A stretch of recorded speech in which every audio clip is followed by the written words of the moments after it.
The breakfast table was set with precision. 6 chairs, 6 plates, a pitcher of fresh milk sweating on the linen, steam curling up from a pot of oats, and the scent of fried pork fat lingering thick in the air. The sun had barely risen over the horizon, but already the Holloway farmhouse was alive with silence, a silence that didn't feel peaceful. It felt paused. Eleanor Holloway stood at the edge of the table, smoothing the napkin beside Samuel's plate for the 3rd time.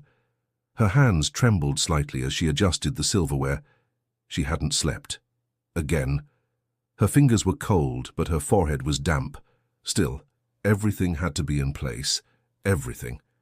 She turned toward the kitchen window. The frost clung to the panes in pale veins, obscuring the view of the orchard. Beyond it lay the barn, and behind the barn, the woods. She didn't look that far anymore. Not since the first disappearance. Not since Samuel had left. She heard Clara's steps first, light and impatient. 15 and full of questions, her daughter was growing more defiant by the day. Clara entered the room with arms crossed, dark hair unbrushed and eyes tired. "No one's going to eat it," she said flatly. Eleanor didn't answer. She merely gestured to the table. Joseph followed behind, quieter, dragging a stick in his hand like a cane, though he had no limp. His pale blue eyes scanned the room like he expected someone to jump out at him. He didn't speak. He never spoke at breakfast. Margaret was already in her chair. No one had seen her walk there. The old woman had stopped speaking months ago, only muttering in her sleep and breathing wetly through her mouth. But somehow, each morning, she arrived at the table before the others, sitting, waiting, watching. Eleanor sat down last. She glanced at the clock on the wall. 7:15. "Say grace," she said softly, folding her hands. Clara snorted but lowered her head. Joseph mimicked the gesture, though his eyes remained open. Eleanor whispered the prayer under her breath, her voice barely audible over the creaking of the house and the soft tick of the clock. No one reached for food. The room held stillness like a held breath. Clara tapped her foot against the floor, the rhythm sharp and anxious. Eleanor could feel the tension like an electric wire running under the table. "I saw something near the barn," Joseph said suddenly. His voice was dry, unused. "It was dragging a sack." Eleanor's breath caught. Clara snapped her head toward him. "What do you mean, something?" "A person?" Eleanor asked too quickly. Joseph shrugged. "Too tall, it walked wrong." Clara rolled her eyes. "He probably saw another fox." "It wasn't a fox." "Enough," Eleanor said. Her voice cracked like ice. "Eat, or go." No one moved. The food was cooling fast. A fly landed on a sausage. Joseph swatted it, then looked at the smear of blood on his palm. Eleanor stood abruptly. "I need air." She walked to the porch and opened the door. The cold rushed in and bit at her arms through her thin sleeves. She didn't shiver. Her eyes went to the edge of the orchard, where the trees stood skeletal against the morning haze. There was a dead bird on the doorstep, a crow, stiff with frost, its neck twisted, its wings stretched unnaturally far from its body like it had been posed. Eleanor stared at it for a long time. Behind her, the kitchen remained quiet. Clara had returned to her room. Joseph stood by the fire, muttering something Eleanor couldn't catch. Margaret hadn't blinked once. The bird's eye was gone. Not pecked or damaged. Gone. Eleanor stepped back inside and closed the door. The heat of the kitchen felt oppressive now, thick and stale. She walked past the untouched table, past the children, past the fireplace with its dying coals. She stopped in front of the closed basement door. Samuel used to lock it. No one was to go down there after sunset. That was the rule, and Eleanor followed rules. But Samuel hadn't returned in 21 days. Maybe 22. She'd stopped counting 3 days ago. Clara returned holding a folded letter. "It was in your sewing basket," she said. "It's from him." Eleanor took the letter, her hands trembling more now. She recognized the handwriting. Strong, straight lines. Samuel's. She opened it slowly. "Eleanor, don't let them near the orchard, especially Joseph. Don't let him listen to the walls. I did what I could.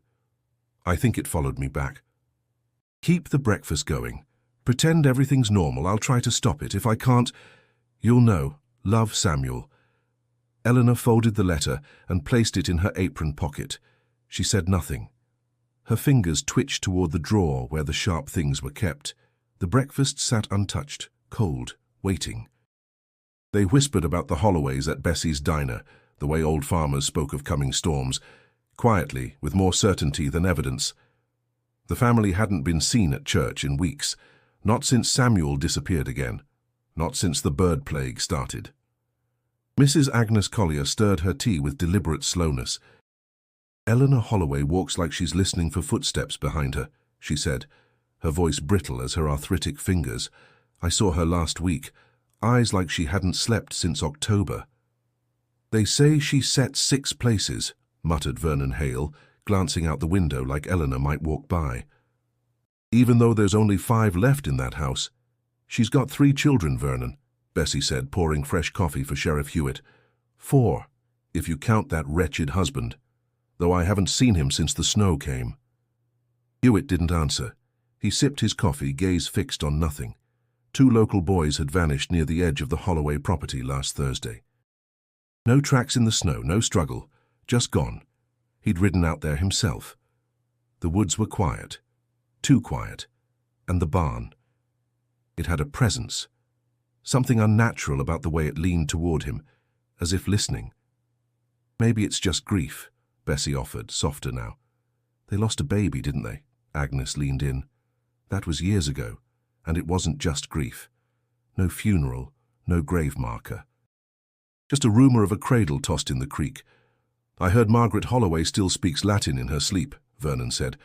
"Old kind, not the church kind, the kind with teeth." Hewitt stood. He didn't like talk like this. Renfield was small, but gossip grew like mold, black, quiet, and choking. He dropped a few coins on the counter and left the diner, the bell jingling behind him. Outside, the wind was dry and sharp. He looked up the road toward the Holloway land. Grey smoke twisted from their chimney. Nothing unusual, but nothing ever looked unusual until it was too late. He mounted his horse and started toward the edge of town. Meanwhile, back at the church, Reverend Martin Bell sat alone in the pews, staring at the stained glass image of St. Michael. His hands were clasped, not in prayer, but in something more like fear. He hadn't slept well in days. Dreams had turned to warnings. Whispers came through the pine boards behind the altar. He recalled the day he baptized Joseph Holloway. The water had boiled. He told no one. Instead, he preached softer sermons now. Less fire, more forgiveness. But still he felt watched, not by God. By something older. He opened his Bible. A black feather lay across the page. It hadn't been there when he closed it. He didn't touch it. He simply closed the book again and walked out into the wind. In the town's library, a new clerk named Emery Price dusted the shelves and filed old property maps. The Holloway land had once stretched across 1/3 of the township. The oldest records showed a name before Holloway, Eli Halveron, a preacher turned recluse. The maps ended abruptly in 1879 with the words "void" stamped across the final page. The original estate had burned. Everyone said it was lightning. But Emery found a letter tucked into the back of the archive drawer, sealed with wax long dried to dust. He read it once and never opened it again. Afterward, he refused to walk on the south side of town. He didn't know why. Sheriff Hewitt reached the old stone fence at the boundary of the Holloway property. The air felt different here, thicker. He dismounted and walked the edge, scanning for footprints, broken branches, anything to suggest where the Wilkins boys had gone. He found one thing, a carving on a tree. A circle, intersected by a triangle and a vertical line. He'd seen it before. In France. On the doors of a church outside Château Thierry, where something had gone wrong during the war. Something they'd buried without explanation. His stomach turned. He turned back toward town. That night, Eleanor sat on the edge of her bed, holding the letter from Samuel. Joseph was asleep on the floor beside her, curled like a cat. Clara hadn't come out of her room all evening. From the hallway, Margaret began to sing. It was a lullaby, but not one Eleanor knew. The words were thick, syllables dragging like chains. Her voice was low, too low for a woman her age. It vibrated the floorboards. Eleanor didn't move. The song ended with a laugh. And then the sound of something heavy thumping once in the attic. The wind outside died completely, and the cold deepened. He came back just after midnight. The front door didn't creak open. It slammed. Eleanor shot upright in bed, heart hammering. The house, silent and frozen moments before, seemed to breathe all at once. She heard Clara's door creak open down the hall. Heard Joseph stir beside the stove. Even Margaret's steady wheezing stopped. Footsteps, heavy, slow, dragging mud and snow across the wood floor. She reached for the poker by the hearth before stepping out of her room. The hall was dark, the air tinged with smoke and something else, something metallic. At the far end stood a figure tall and still. Samuel.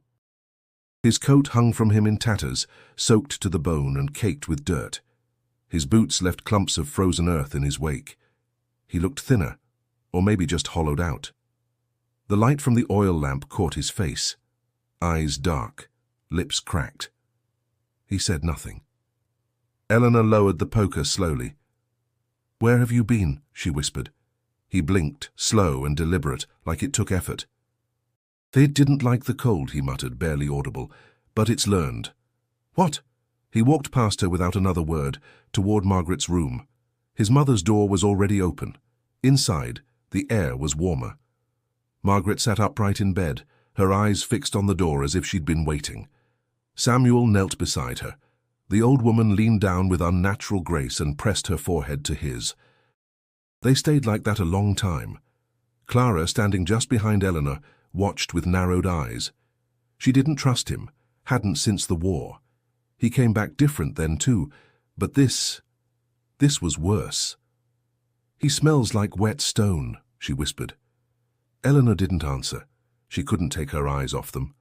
Something passed between mother and son that didn't involve words or thoughts. Something darker. After a time, Samuel stood and turned back to them. "I need rest." He walked away and vanished into the cellar stairwell, closing the door behind him. No one followed. Morning came, grey and dull. The sky sagged low over the trees. Snow threatened but never fell. At breakfast, 5 places were set. No one mentioned the 6th. Eleanor served coffee and burned sausage. She kept glancing at the cellar door. "He's still down there?" Clara asked. "He said he needed rest. You're going to act like that's normal? He's home now." "He's not the same," Clara snapped. "Did you even see his face?" Joseph was silent. He picked at a strip of meat with his fingers. Then he looked up. He whispered to her, to Grandma, in that same voice she uses. Clara turned to him. "What did he say?" Joseph stared at her. "He said I'm too close." Eleanor dropped the coffee pot. It shattered. By afternoon, the snow finally came, soft and slow. The wind had stopped again, as though holding breath. Clara snuck into the parlor and watched the barn through the long window. Its doors were ajar. They hadn't been earlier. She narrowed her eyes. Something moved inside, barely visible. A shape, maybe 2. Behind her, Joseph approached, holding one of his small bird skulls, delicately cupped in both hands. "They're building something," he said. Clara didn't turn. "Who?" "Father and Grandma." She tensed. "Building what?" He shrugged. "Something to bring it closer." Clara turned now, staring at her brother. "What do you mean?" But Joseph just wandered away, humming softly. The same tune Margaret had sung nights ago. In her room, Eleanor unwrapped the letter again. Samuel's words echoed. "Pretend everything's normal." How could she pretend? He hadn't asked about the children, hadn't asked about the land. He hadn't even looked at her, not truly. He'd returned like a dog that forgot its name but remembered the scent of its cage. Still, she obeyed. Set the table. Cleaned the linens, recited grace. She told herself it was temporary, but deep down she knew. He hadn't come back, not really. That evening, Clara tried the cellar door, locked. She pressed her ear to the wood. Something breathed on the other side, but too low, too wet, too many lungs. She stepped back, bile rising. Margaret laughed from her bedroom. Not a chuckle. A deep, raking, delighted laugh that made the air shiver. Joseph was already in the kitchen, staring at the window. The crows were gathering again. One of them tapped at the glass with a beak stained red. Clara whispered, "He brought it back with him." Joseph didn't answer. Eleanor set the 6th plate again. Clara couldn't sleep, not with the cellar door locked. Not with her father's voice echoing faintly through the floorboards, low and rhythmic, like a chant he didn't know he was saying aloud. She crept from bed just after 3, guided by the flicker of her candle and the pounding behind her ribs. Her feet knew where to go, past the old nursery door, always kept closed, past Margaret's room where the whispering had begun again. Down the narrow hallway that sagged in the middle like it held memory. The 2nd floor had changed. The air was heavier, walls wept moisture, and the floor beneath her had started to creak in new patterns, unfamiliar and deliberate. She stopped in front of a loose plank beside her bed.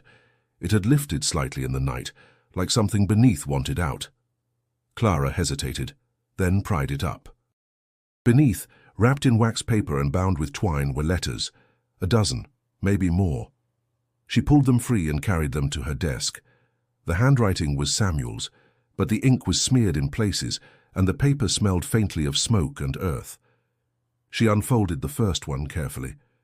"Elias, the days are not holding shape anymore. I think I've brought something back. Though I left its name in the mud of France, I hear it in the trees. I hear it in the damn soil. It won't leave the barn alone." Her breath caught. The name Elias didn't appear in any family stories. She opened another. "I can't sleep. Mother says she remembers it, that it came once before I was born. That it gave her dreams in Latin and left the cradle cold." Clara's hands trembled. She opened a third. "The symbol won't leave the barn walls. I paint over it. It returns. Joseph hums a song I've never taught him, and Margaret hums the same under her breath at night. They are linked. The boy hears things, Elias. The boy hears too much." Clara dropped the letter. "Joseph." She pressed her fingers to her temples, trying to steady herself. The letters weren't just ramblings. They were warnings, confessions, truth. Clara read deeper into the stack. "Elias, I've begun carving the ward again. The triangle, the line, the circle. It never stays. The wood resists it. Like the land is choosing." She remembered the marking Sheriff Hewitt had asked about years ago when she was a child. A tree near the orchard. A shape burned into the bark. Her father had denied knowing anything. "I think it doesn't want to take me. It wants a vessel. The bloodline must be unbroken. The gift must be passed." She stood abruptly, knocking over the candle. The flame hissed out.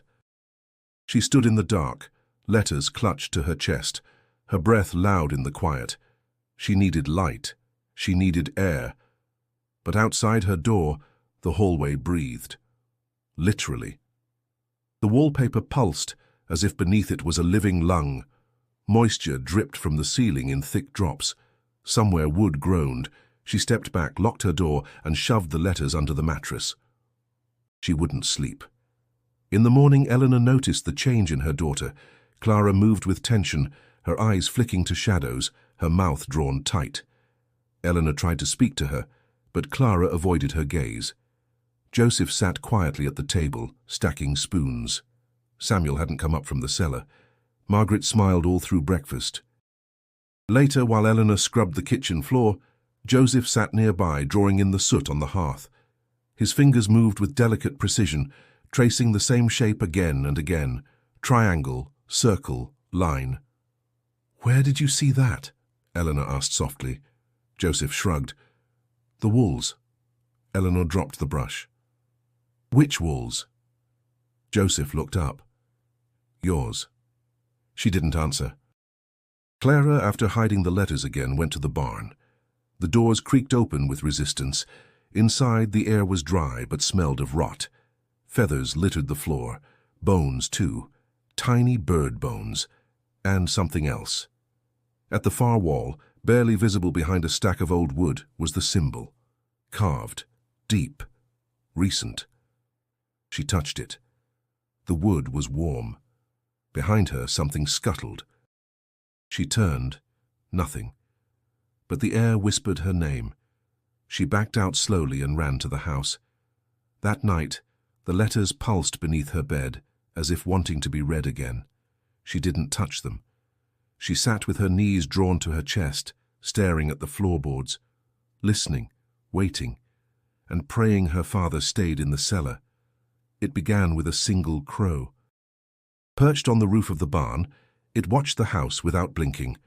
By dawn there were 3, by noon dozens, by dusk hundreds. They blanketed the trees like black leaves, their caws echoing over the Holloway land in a chorus that never ceased. The sky seemed darker beneath their wings, the snow that fell vanished into their feathers.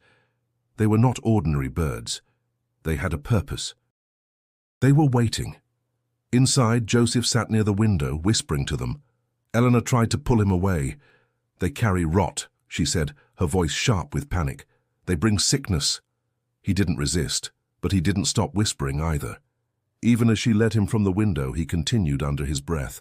"They're telling me things," he said, "about the orchard. About the teeth under the dirt." She slapped him. The sound was sharp. It silenced the house for a moment. Joseph didn't cry. He simply blinked and said, "They know you hear it too." Eleanor turned away. Clara stayed in her room most of the day, going through the letters again. Each one pulsed with dread. She read one line repeatedly. "The birds come first. Always.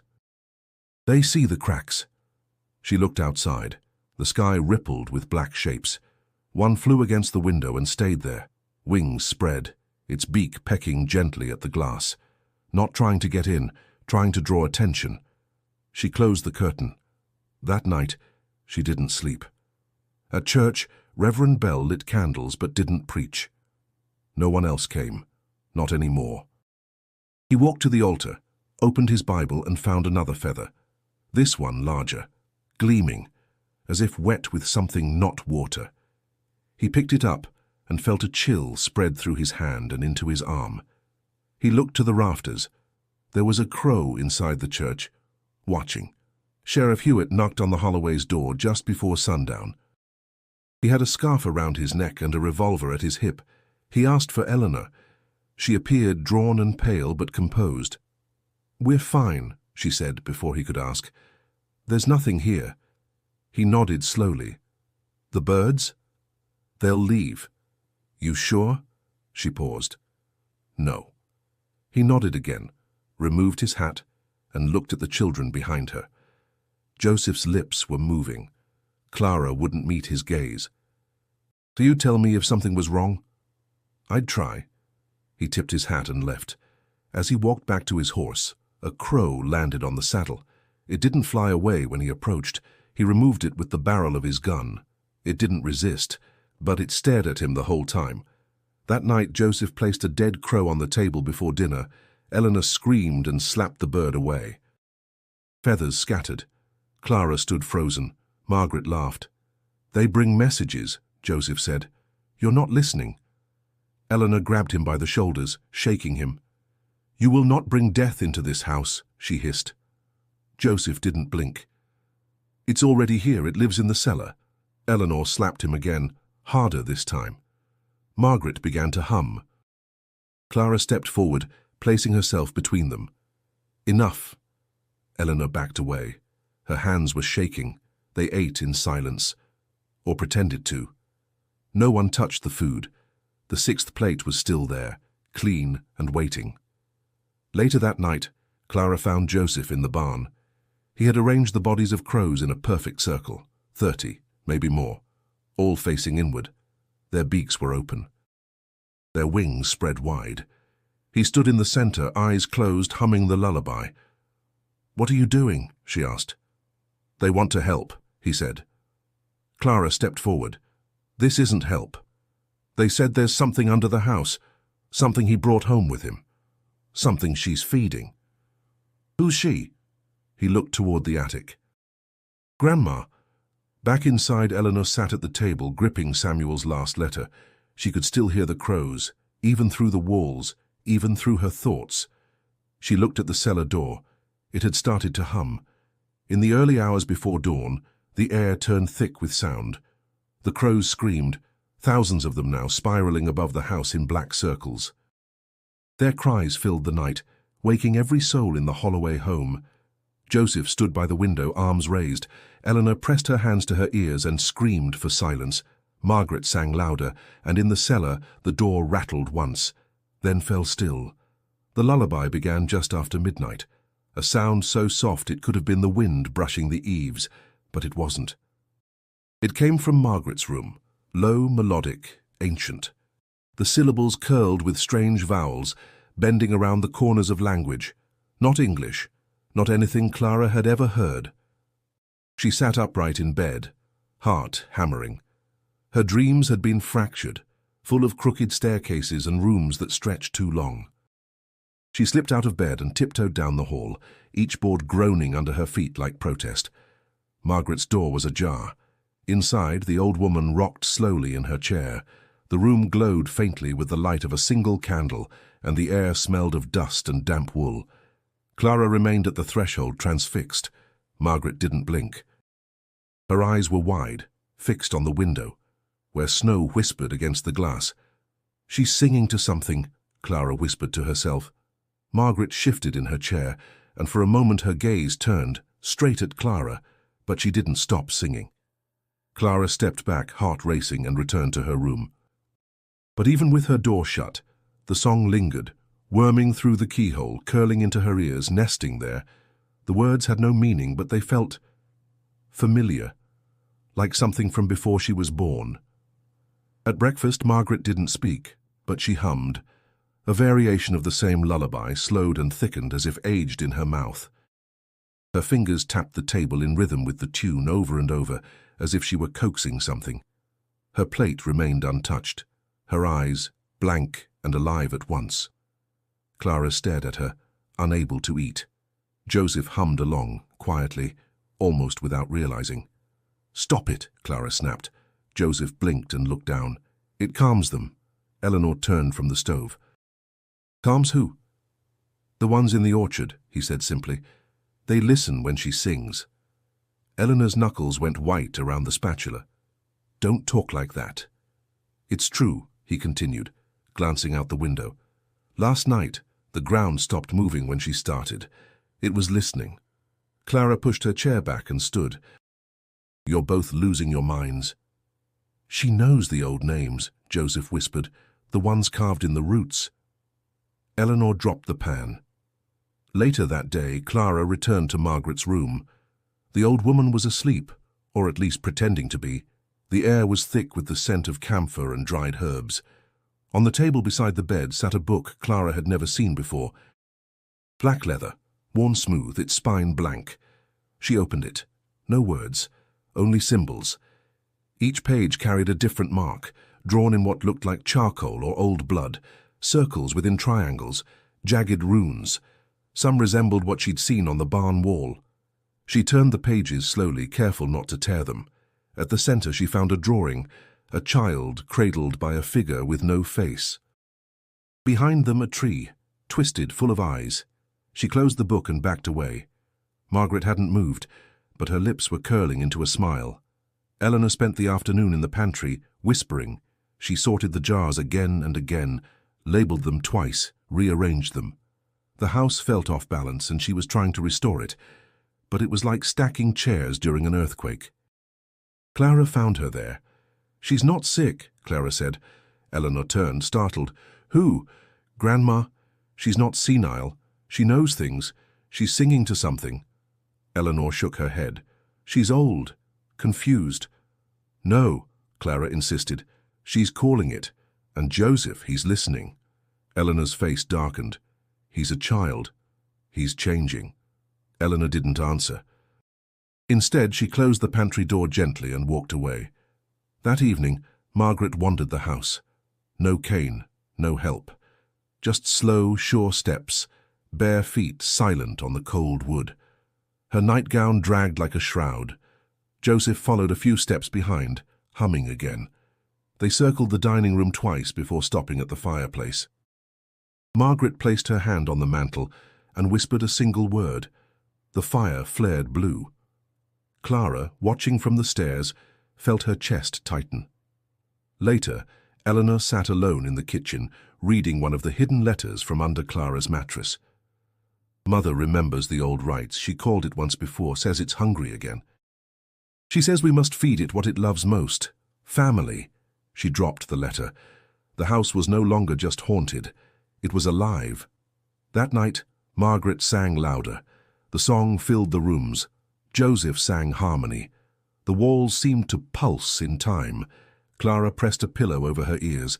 It didn't help. The snow had stopped, but the land remained still. At dawn, Clara stood at the edge of the orchard.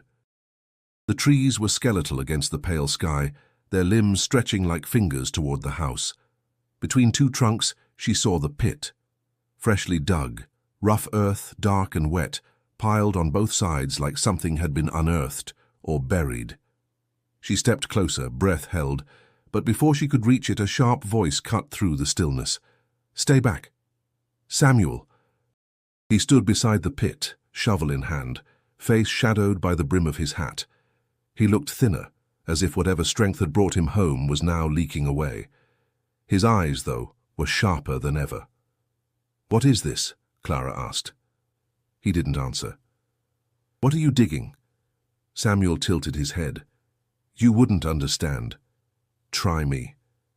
He stabbed the shovel into the dirt and leaned on it. "It's tradition.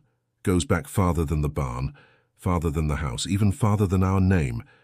"This isn't a tradition," she snapped. "It's a grave." "It's a gate," he replied softly. "One that opens with the right offering." Clara stepped back. Samuel looked at her for the first time in days, really looked. "It needs to be blood that belongs. Blood that remembers."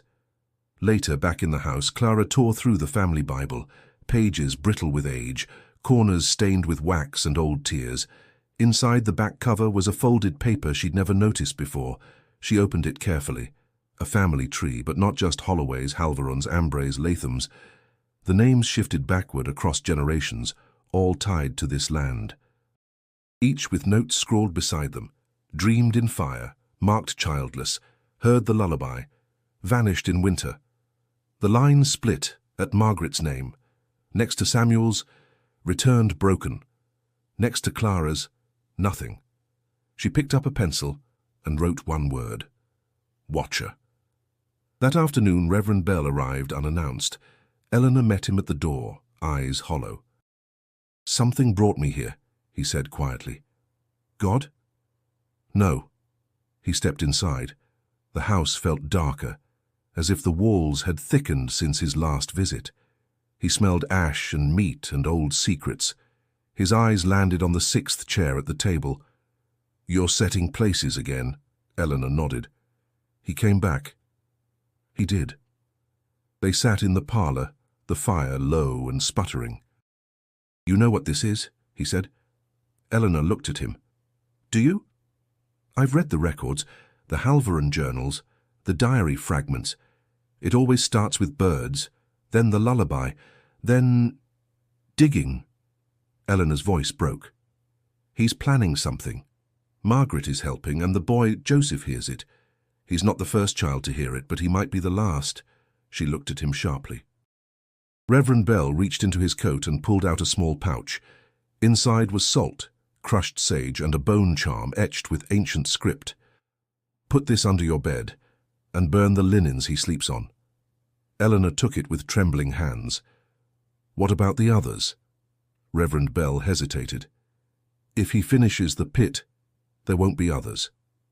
At sunset, Clara stood behind Margaret's chair. The old woman was humming again, but Clara interrupted. "Tell me what you are," she said. Margaret smiled. "Family. No, you've always known. You never warned us. You sing to it. I soothe it." "What is it?" Margaret's eyes narrowed. "It's the first Holloway." Clara stepped back. "It gave us land. It gave us fruit in winter. But there must always be a tether, a voice, a body. You? For a time. Then your father. But it doesn't want him anymore." Her voice turned gentle. "It wants you."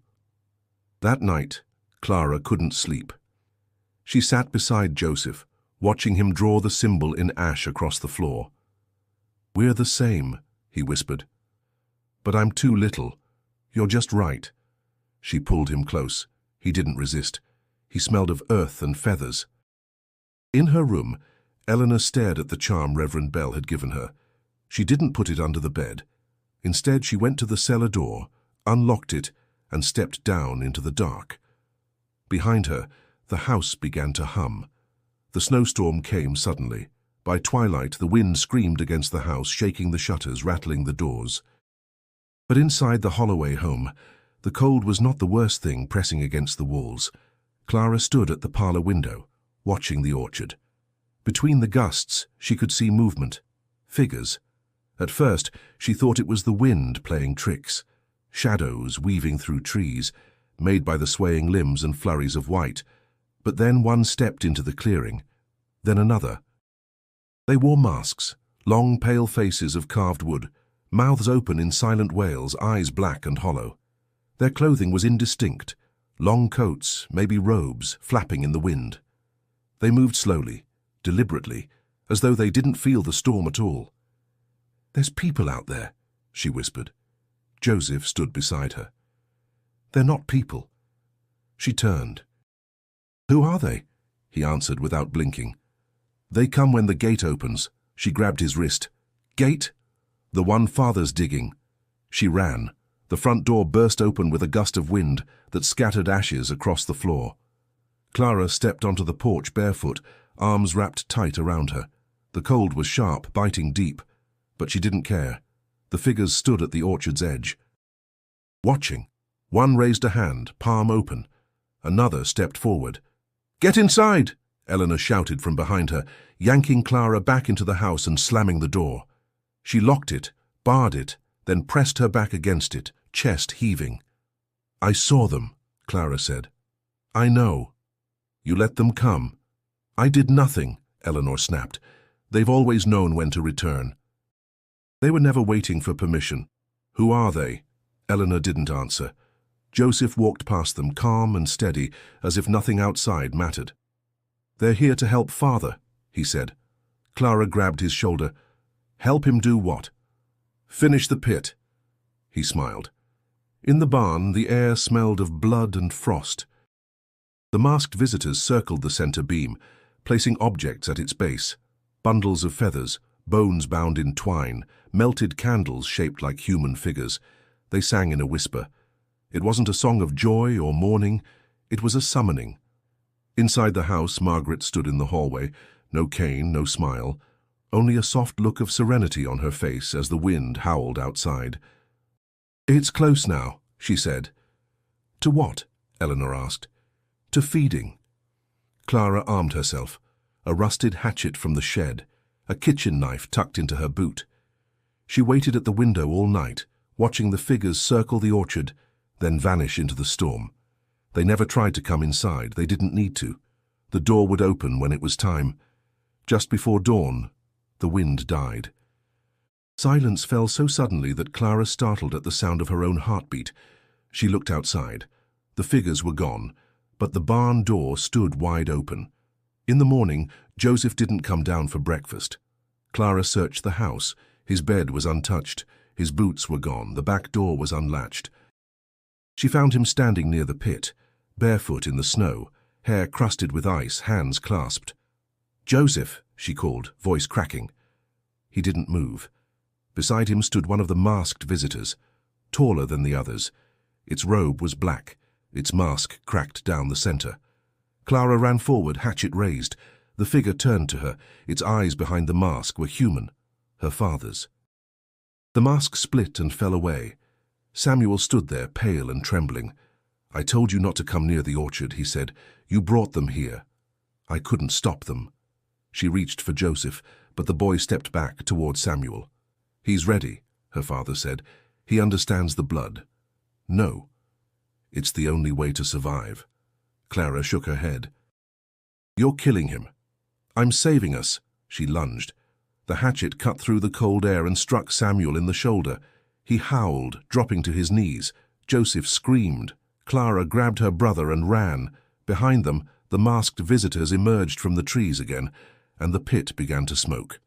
Back inside, Margaret began to sing, not a lullaby, a hymn, and the house began to shake. The first scream came just after nightfall, not from the wind, not from the woods, from inside the walls. A sound so sharp and sudden it cut through the Holloway home like a blade. Eleanor dropped a cup in the kitchen. Clara froze mid-step on the stairs. Joseph raised his head slowly, as if he'd been waiting. It didn't stop. The scream continued, high and shrill, bending through the beams, filling the spaces between words and breath. It was human and not, familiar and not. Margaret began to hum. "Make it stop," Clara said. Eleanor ran to the pantry and threw open the door, hands clutching the charm Reverend Bell had given her days ago. She had hidden it in shame. Now she gripped it like salvation. The sound didn't fade. Margaret rocked in her chair, eyes closed, humming louder, faster. Clara covered her ears. "Where is it coming from?" Joseph answered without looking up. The pit opened. Eleanor turned to him, pale. "Where's your father?" Joseph didn't answer. Then came the second scream, this one from the orchard. Clara ran to the window. The barn door had been ripped from its hinges. The snow glowed red under the moon. The trees swayed in a rhythm they shouldn't have. And something tall, moved through the orchard with limbs that bent the wrong way. She ran to Joseph. "We need to go, now." He stared at her. "No," he said. "This is what it wanted." Clara slapped him. He blinked. Eleanor grabbed his hand and pulled him toward the door. "We're leaving." But the front door wouldn't open. The lock twisted, jammed. The wood pulsed. The house had no intention of letting them go. In the parlor, Margaret stood, not slowly, not carefully. She rose like the lifting of a curtain. Her voice climbed. It wasn't humming now, it was chanting. Words that cracked the air, the language of blood and bone. The lights dimmed. The walls began to bleed. Outside, Sheriff Hewitt galloped toward the property. He had seen the sky, the birds fleeing, the red glow rising from the trees. He'd seen war, but he had never seen this. As he neared the house, the wind died completely. Then came the scream again, louder, and all the horses in Renfield bolted in the same moment. Inside, Joseph pulled free of Eleanor's grip. He walked toward the fireplace, reached into the ashes and pulled out a bone. Not a log, a bone. He held it close and whispered. Clara backed away. "What are you doing?" Joseph turned to her. "The offering was wrong," he said calmly. "It wasn't supposed to be me." Clara's heart dropped. Eleanor stared. "What?" He pointed. "She was the one it wanted all along." They turned to Margaret. The old woman was no longer humming. She was silent and smiling. Then the walls cracked, a sound like trees snapping under pressure. A tremor rolled through the house, knocking plates from the shelves, tipping chairs. The fire roared blue and leapt into the air. The sixth chair at the table shattered. Clara screamed. Eleanor pulled her close. Then the third scream came. It was Samuel, from below. The cellar door burst open, smoke spilling up the stairs like ink. Samuel crawled out, his skin blackened, eyes wild. "Too late," he gasped. "It chose." Clara knelt beside him. "What is it?" Samuel's eyes locked on hers. "You." He convulsed once, then stopped breathing. Joseph turned to the window. "They're coming in." The masked figures stepped through the snow, slow, silent, patient. One by one they reached the porch. They did not knock. They simply waited. Inside, the walls whispered. A voice beneath Margaret's voice, calling Clara. Clara ran to the fireplace and grabbed the poker. Eleanor stepped beside her, trembling. "I won't let them take you. I don't think it's up to us anymore." Joseph opened the door to the basement. The smoke cleared. Revealing steps not made of wood, but of bone and stone, spiraling down into something vast and wrong. "Down," he said. "They want us to go down." Margaret's eyes glowed faintly in the dark, and she whispered one final word. "Welcome." The stairs beneath the house were impossibly long. Clara descended first, lantern in hand, its flame flickering against damp walls. Eleanor followed, clutching a kitchen knife, her breath short. Joseph moved with ease, as if guided. The air grew warmer the deeper they went, heavy and stale. Behind them, the house above groaned, wood bending, pipes hissing, voices rising. They reached a landing, stone, not dirt, smooth and old, worn by feet that could not be counted. The walls shimmered faintly, covered in carvings, symbols repeated endlessly, the same ones from the barn, from the letters, from the family tree. The space beyond opened wide. Clara stopped. A chamber, vast and low-ceilinged, stretched into shadow. Bones littered the floor, some animal, some not. In the center stood an altar made of black stone, slick and pulsing faintly, as if alive. Around it, more of the masked figures kneeling in silence. Joseph stepped forward. "They wait for the offering." Eleanor grabbed him. "We're leaving." But the path behind them was gone. The stairs had vanished into wall. Clara turned to the altar. There were names carved into its base, names she recognized, her grandfather, her uncle, her sister, her own. "Clara," Eleanor whispered. "It's your name." "They were never dead," Clara murmured. "They were taken." She approached slowly, heart pounding. The masked figures didn't move. At the far end of the chamber she saw something else, a mural, faded paint on ancient stone.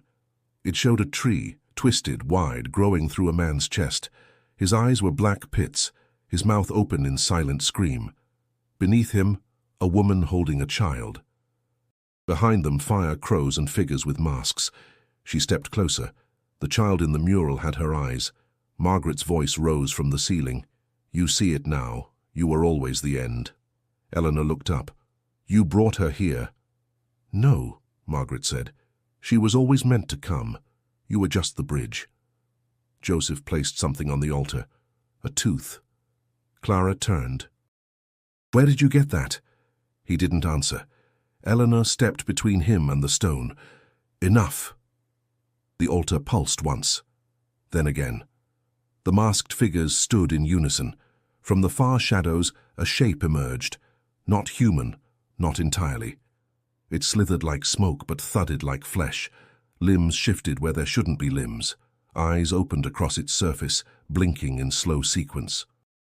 Its mouth was wide, a vertical slit lined with teeth too many and too sharp. It spoke, but not in words. Clara heard it inside her bones. Images, pain, memory, blood. It reached toward her.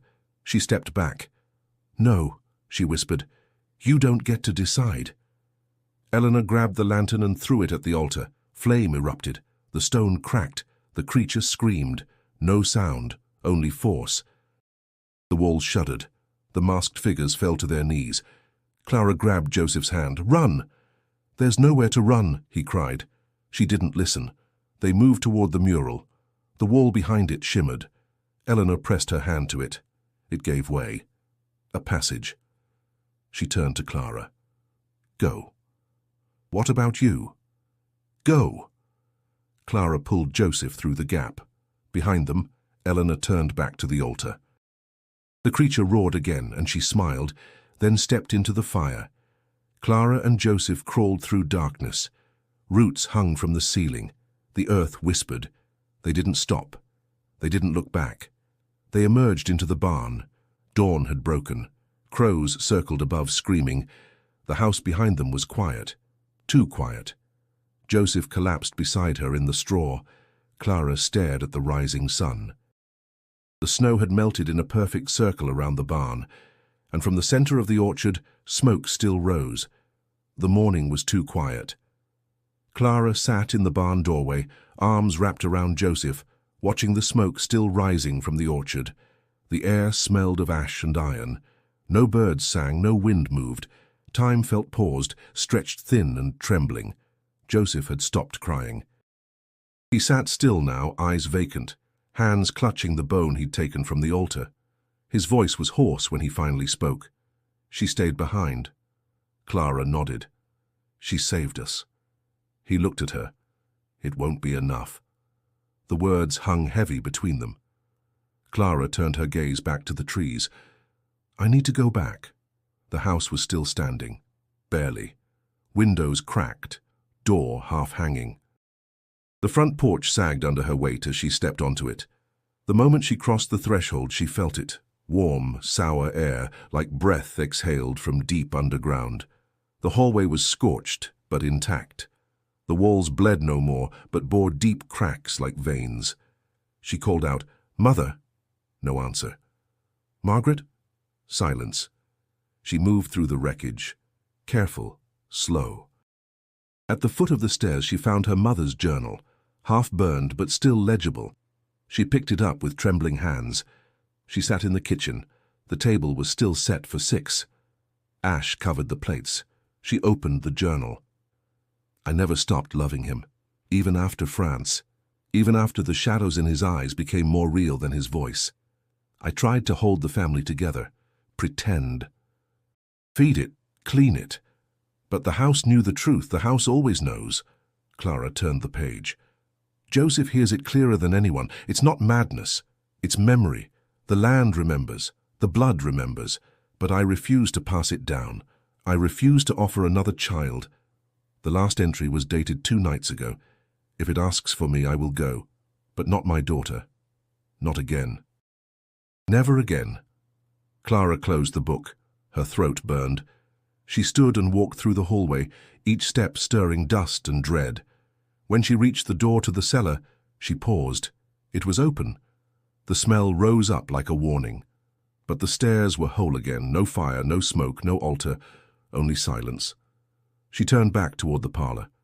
Margaret's chair was empty. But on the wall, scratched deep into the wood, was a single phrase, "You belong to us." Clara stepped back.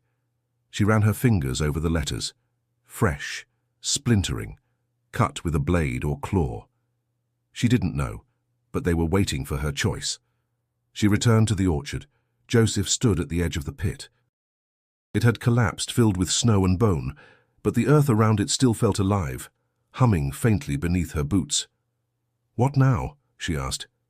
He looked up at her, eyes clearer than before. "It's not over. The land remembers, but it can sleep again, if you promise." "Promise what?" "To stay. To become like them." "No," he said. "To protect the gate." She stared at him. "And if I leave?" Joseph didn't answer, but the air shifted, and the crows began to return. That night, Clara walked the perimeter of the property. She poured a ring of salt around the house, her hands steady, her breath slow. She lit every candle she found, hung every charm she remembered from the journal, whispered the names of those who came before her, not to honor them, to warn them. She stood at the center of the orchard as the wind picked up and spoke loud into the dark. "I am Holloway, but I am not yours." The trees fell still, and for the first time in weeks, she felt something leave. Back inside, she found Joseph asleep by the hearth. She knelt beside him and kissed his forehead. "You're free," she whispered. He didn't stir. She didn't know what tomorrow would bring. But for the first time she had chosen, and the house did not protest. The following day broke red. The sky above Renfield simmered with light like an open wound. Clouds streaked with fire. Clara woke before the sun rose fully. The dreams had stopped, but the air still buzzed. The trees stood too still. The soil held its breath. She dressed in silence. She knew what needed to be done. In the pantry, she gathered salt. Every grain, every jar. She poured it into sacks and tied them tight. From beneath the sink, she dragged out the kerosene, hidden since Samuel's last fevered return. The jug was half full. Enough. She returned to the fireplace. Joseph watched her sitting cross-legged. "You're going to burn it," he said. Clara nodded. He didn't ask why.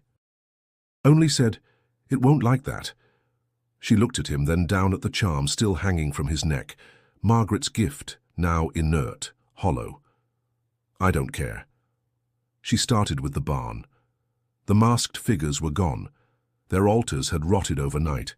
Bones turned to dust, but their scent remained, sweet and cloying like ripe fruit just beginning to rot.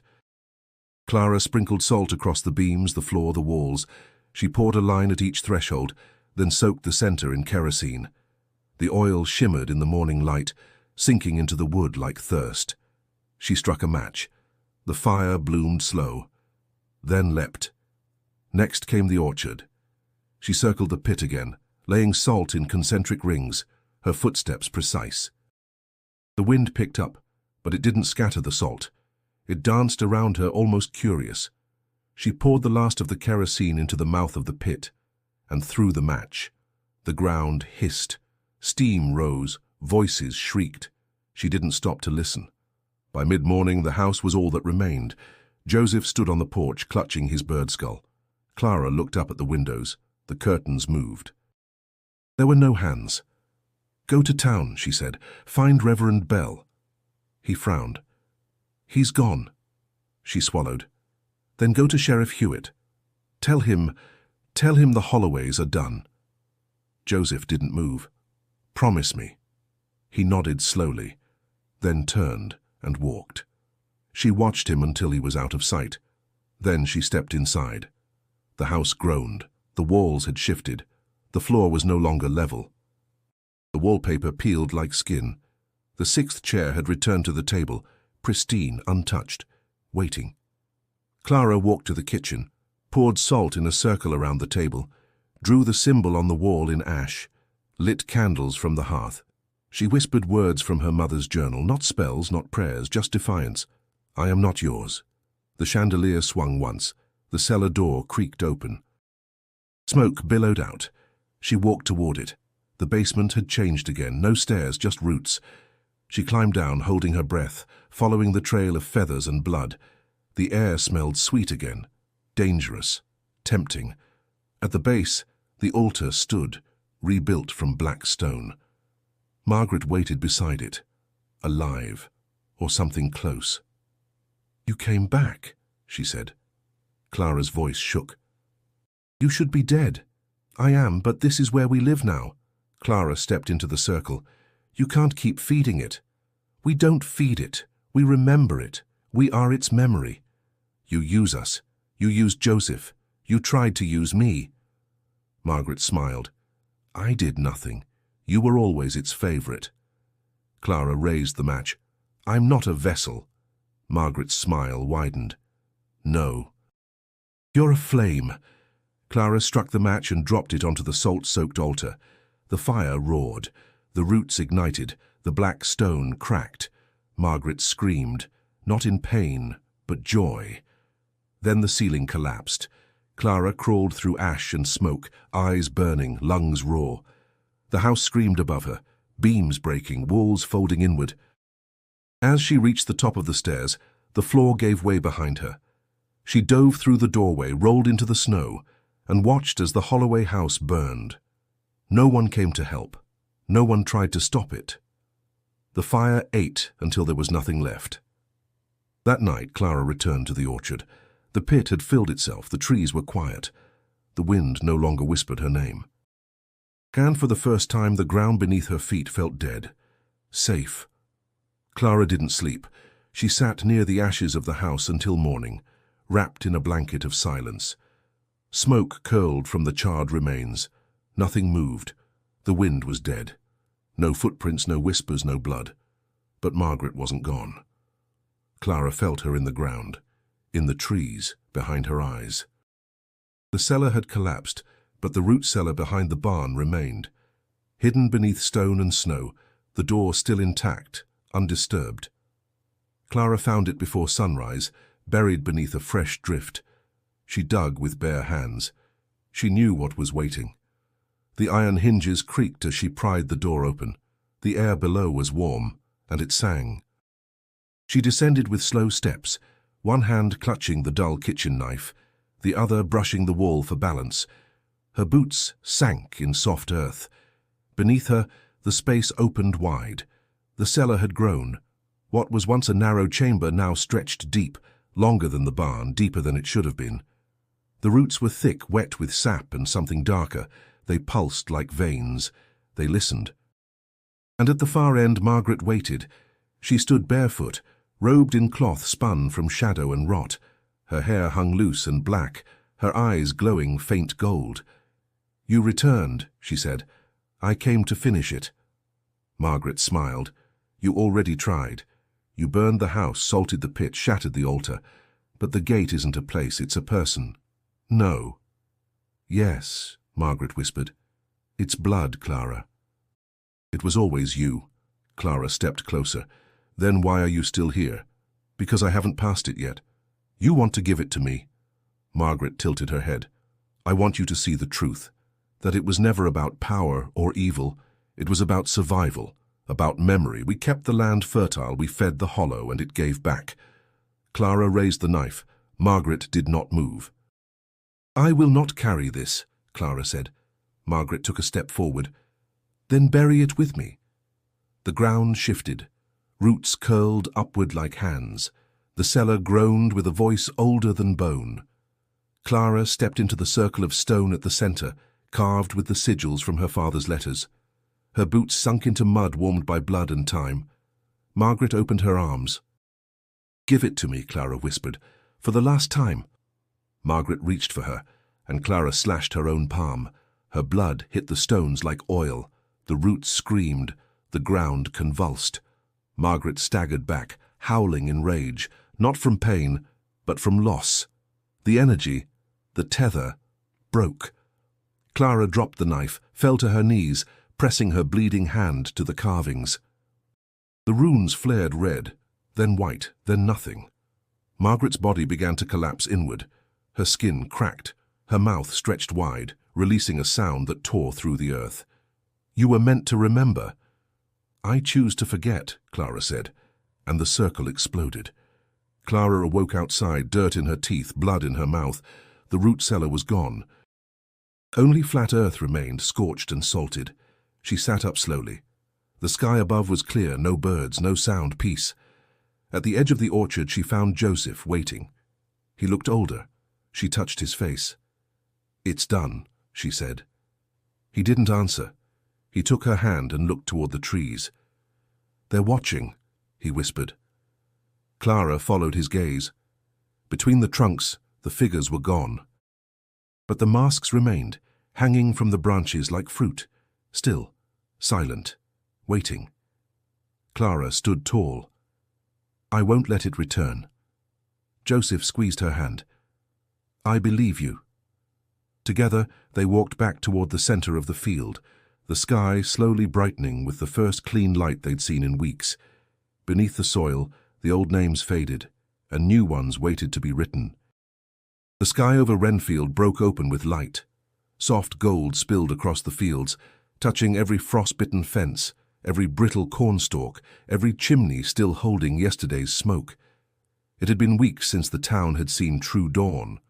Not grey, not red, not haunted, just clean. Clara walked barefoot down Main Street. Her dress was torn, her feet streaked with mud and soot. Ash clung to her hair like snow, but she moved with calm, each step measured, each breath deliberate. People watched from behind curtains. No one came out, until Sheriff Hewitt opened his office door. He stared at her in silence. She looked him in the eye. It's done. He didn't ask what it was. He just nodded. At Bessie's diner, the whispers began again. Clara Holloway, barefoot in the street, face like ash, eyes like stone. The last of them, the one who lived. She burned the whole place down, someone said. No one heard fire trucks, another added. She walked all the way to town, Bessie murmured, pouring black coffee she didn't drink. And the boy? Gone. They stared out the window. Clara had vanished. She didn't stop in town long. She went only to one place, a single grave behind the church, Eleanor Holloway. The stone was unmarked. She sat beside it for a long time. The sun rose higher, and she didn't move. A bird landed nearby, not a crow, a robin. Joseph returned 3 days later, walking, shoeless, smiling. He found Clara at the edge of the orchard.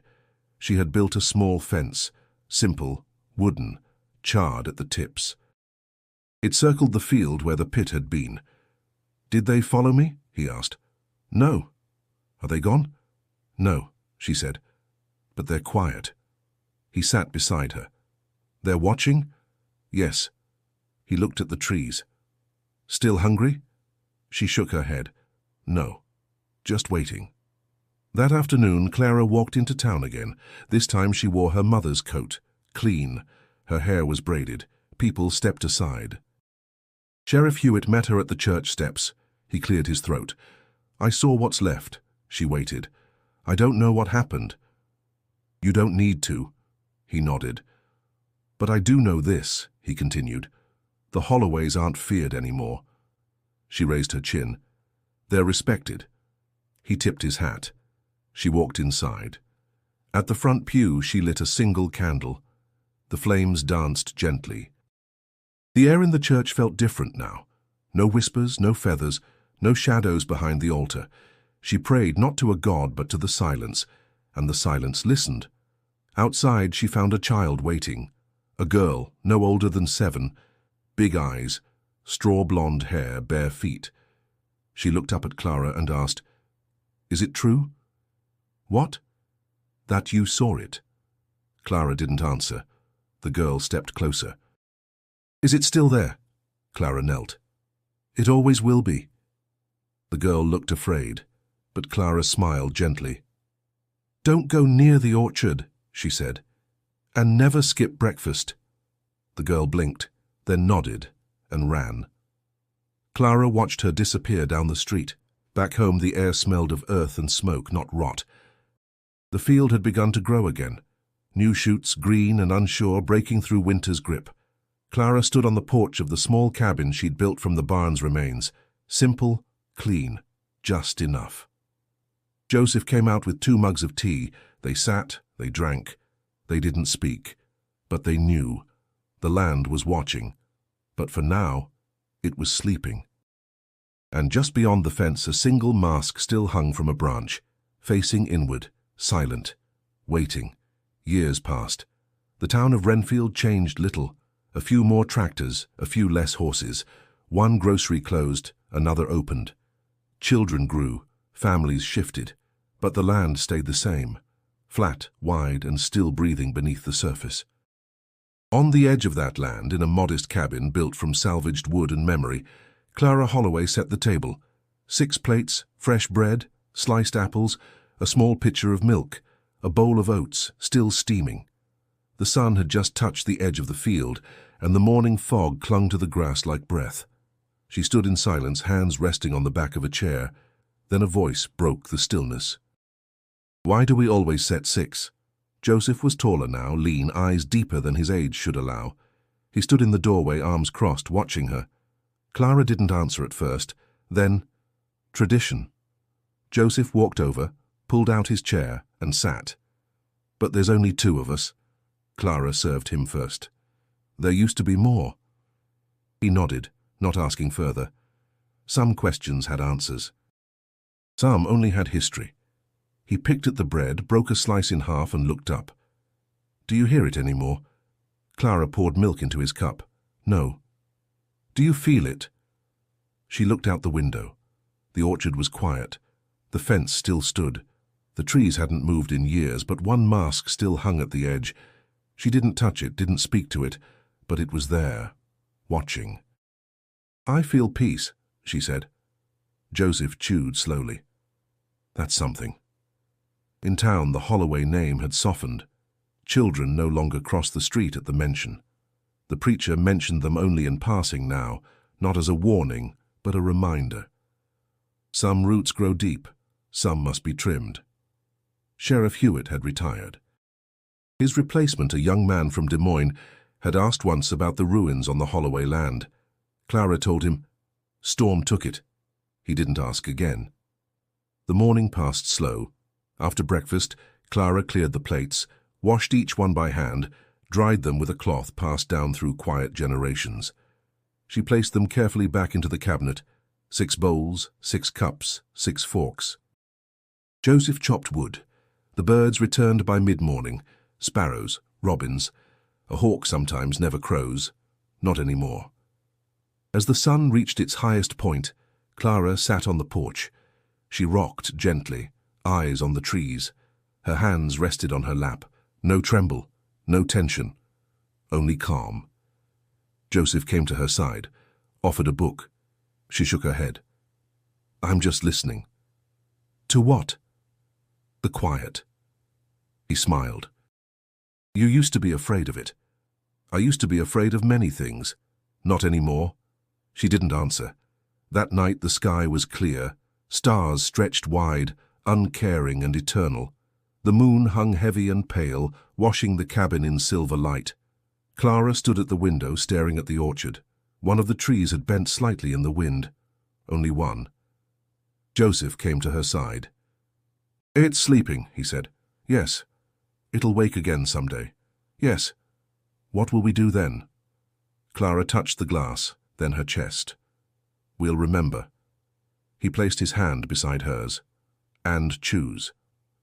In the morning, the table was set again. 6 places. Breakfast was on the table. No one spoke about it. But no one touched the 6th plate. Thank you for watching. If this story gripped you, don't forget to subscribe to our channel for more dark and immersive tales. And if you want to uncover another hidden horror buried in America's past, click the video on your screen now. There's always another secret waiting, sometimes right under the breakfast table.